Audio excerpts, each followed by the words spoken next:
ఇవాళ మీరు నిన్నగాక మొన్న జరిగిన మున్సిపల్ ఎన్నికలు చూస్తుంటే కాంగ్రెస్ పార్టీ ప్రజలకు ఇచ్చినటువంటి ఏ ఒక్క హామీ నెరవేర్చకపోయినప్పటికీ కూడా మళ్ళీ పెద్ద మెజార్టీలో చాలా సంఖ్యలో కాంగ్రెస్ గెలవడం జరిగింది.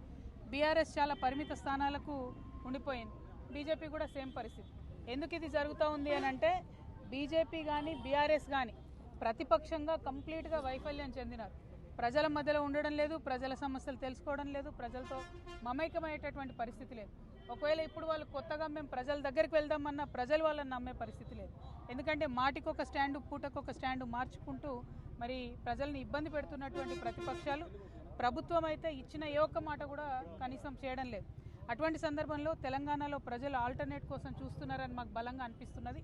మొన్న కూడా మేము చాలా చివరి నిమిషంలో నిర్ణయం తీసుకున్నప్పటికి కూడా మేము ఆల్ ఇండియా ఫార్వర్డ్ బ్లాక్ పొత్తుతో వెళ్తే 40 స్థానాలు తెలంగాణ ప్రజలు మాకు దీవించి ఇవ్వడం జరిగింది. సరే, ఎన్నికలన్నాకు వస్తుంటాయి పోతుంటాయి, రిజల్ట్స్ అటు ఇటు అవుతుంటాయి.